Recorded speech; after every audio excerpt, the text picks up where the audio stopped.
আমন্ত্রণ সবাইকে। আমাদের গল্পস্বল্পের আজকের আয়োজনে রয়েছে শীর্ষেন্দু মুখোপাধ্যায়ের ছোট গল্প। গল্পের নাম বুড়োটা বিদায় হলো। শেষ পর্যন্ত বুড়োটা বিদায় হলো।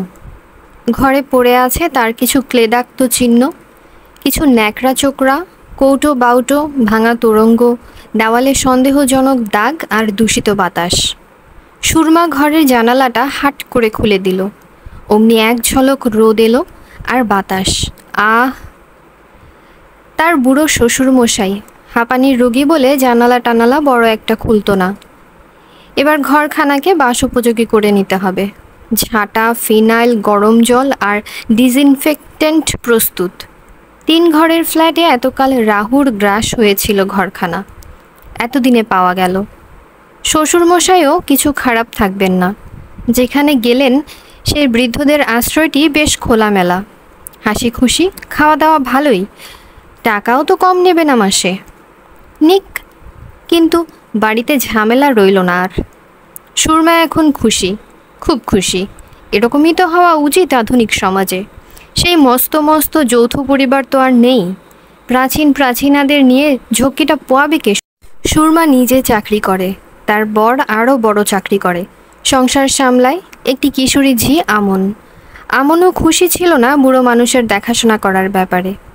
এবার তার মুখে হাসি ফুটেছে কি ঠিক বুঝতে পারছে না সুরমা। তার বর সুরঞ্জনও কেমন যেন আনমনা। মেয়ে ঝুমঝুমিকে এই ঘরখানা দেওয়া হবে বলে সেও কি তেমন খুশি? সুরমা ঘর পরিষ্কার করতে করতে এসব আবেগজনিত চিন্তা ভুলে গেল। একটু বাদে ঘরখানা নিয়ে উঠল, হেসে উঠল। সুরমা কাফকার মেটামরফোসিস গল্পটা পড়েছে। জীবনের সার সত্য উন্মোচনকারী সেই গল্পে গ্রেগর সামসা। একটু বাদে ঘরখানা নিয়ে উঠল, হেসে উঠল। সুরমা কাফকার মেটামরফোসিস গল্পটা পড়েছে। জীবনের সার সত্য উন্মোচনকারী সেই গল্পে গ্রেগর সামসা নামে এক যুবক এক সকালে হঠাৎ রূপান্তরিত হয়ে গেল মস্ত এক পোকায়। ফলে তার মা বাবা শোকাহত, বিস্মিত, বিমূঢ়। তার বোনটি প্রায় বাক্যহারা। দিন যায়, গ্রেগর আর পোকা থেকে মানুষ হলো না, পোকায় রয়ে গেল। আর সেই পোকাকে নিয়ে দেখা দিতে লাগলো নানা জটিলতা, লজ্জা, লোক ভয়। তখন ওই পোকা তাদের পক্ষে এক মস্ত বোঝা। মানবিকতার দাবিতে তাকে হত্যা করা চলে না, বাঁচিয়ে রাখলে নানা অপ্রতিভ অবস্থায় পড়তে হয়। গ্রেগর অবশেষে একদিন মারা গেল। ঝি এসে খবর দিল পোকাটা মরেছে। শুষ্ক মৃতদেহটি ঘর থেকে বিদায় করে সেদিন গ্রেগরের মা আর বাবা তাদের যুবতী মেয়েটিকে নিয়ে বেড়াতে বেরোলেন, ভারমুক্ত, আনন্দিত, স্বচ্ছ। ট্রামে যেতে যেতে সেদিন সকালের আলোয় তারা হঠাৎ আবিষ্কার করলেন তাদের যুবতী মেয়েটি ভারী সুন্দর হয়েছে দেখতে, ডাগরও। এবার তার একটা বিয়ে দিতে হবে। মানুষ নানা কারণেই বাহুল্য হয়ে ওঠে এক সময়ে। স্নেহ ভালোবাসা তো আছেই, কিন্তু তারও পাত্রভেদ ঘটে।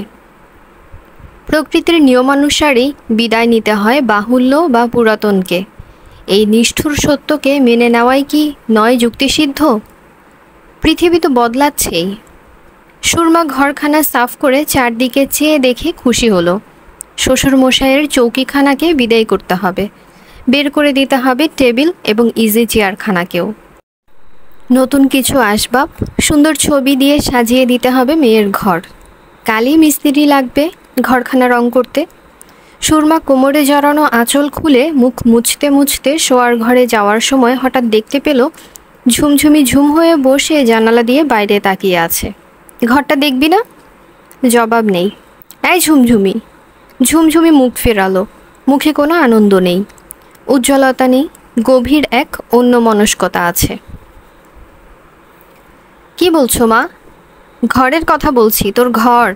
ও হ্যাঁ, দেখব। সুরমার রাগ হলো। এত খেটে খুঁটে ঘরখানা পরিষ্কার করলো, মেয়ের যেন গা নেই। বারান্দায় বসে ছুটির সকালে সুরঞ্জন খবরের কাগজ পড়ছে। শুনছো, ঘরটা পরিষ্কার করে এলাম। সুরঞ্জন আনমনে চেয়েছিল খবরের কাগজের দিকে। পড়ছিল কিনা কে জানে। কাল সে তার ৭৫ বছর বয়সী বাবাকে একটি চমৎকার আবাসে তুলে দিয়ে এলো। খোঁজখবর নিয়ে দেখেছে ব্যবস্থা ভালোই, কোনো গোলমাল নেই। তার বাবাও কোনো গোলমাল করেননি, প্রশ্ন বা আপত্তি তোলেননি। তবে সুরঞ্জনের দিকে কেমন যেন চেয়ে থাকতেন কদিন ধরেই। সেই চেয়ে থাকাটার কোনো অর্থই করে উঠতে পারছে না সে। অন্যমনস্ক সুরঞ্জন কোনো জবাব দিল না দেখে সুরমা নিজের ঘরে এসে আয়নার সামনে দাঁড়ালো। নিজের সঙ্গে তার মাঝে মাঝে কথা হয়। আমারই কি দোষ? আমি তো নিষ্ঠুর নই, ওরও তো এতে ভালোই হবে। আর ভ্যাকুয়াম, সে তো প্রথম প্রথম হবেই, তারপর প্রকৃতির নিয়মেই সব ঠিক হয়ে যায়। যায় না? যায়। আস্তে আস্তে সব ফাঁকি ভরাট হয়। মানুষের সুখপ্রদ বিস্মৃতি অনেক অনভিপ্রেত অতীতকে ঢেকে দেয়। এমনকি দুপুরের খাওয়ার টেবিলে তারা একটু আধটু হাসি ঠাট্টাও করল। কোণের ঘর থেকে কাশি বা গয়ের তোলা কোনো শব্দ এলো না। শব্দটা শুনলে সুরমার বরাবরই খাওয়ার ইচ্ছেটা চলে যেতে চাইতো। শুধু একটা জিনিস বুঝতে পারল না সুরমা, রান্নাঘরের কোণে খেতে বসে কেন আজ আমন চুপি চুপি কাঁদছিল।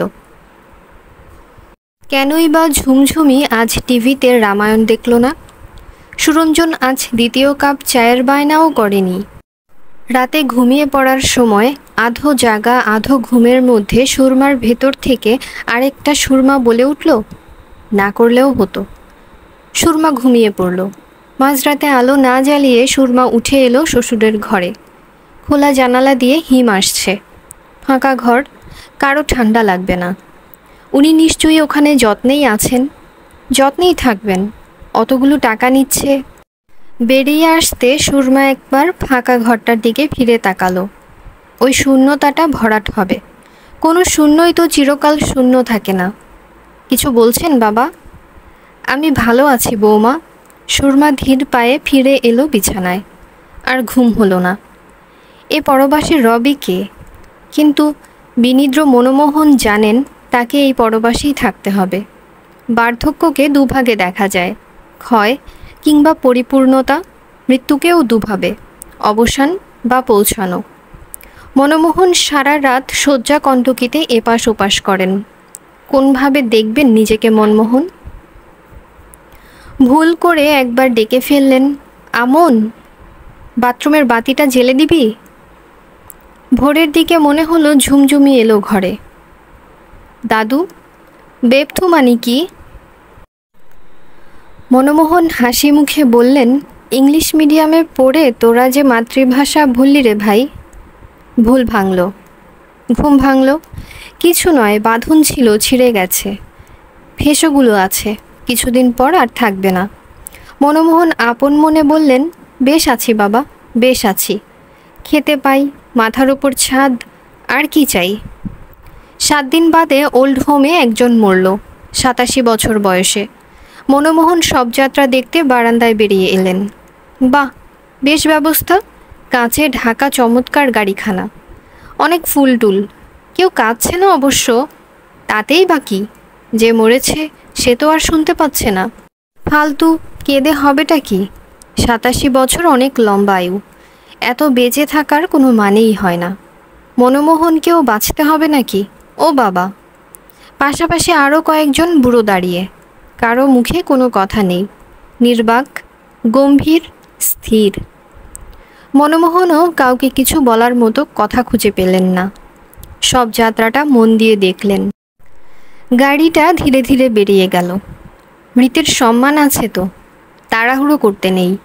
87 বছর অনেকটা সময়, তার মোটে 75। বাবা!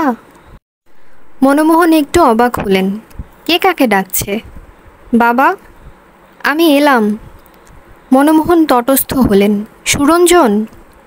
চিরকাল তুই বলে এসেছেন, আজ হঠাৎ বলে ফেললেন, ও তুমি? এসো এসো, আজই বুঝি আসার দিন? হ্যাঁ, আজ রবিবার। বেশ বেশ, খবর টবর সব ভালো? ভালো। সুরঞ্জন কী সব এনেছে?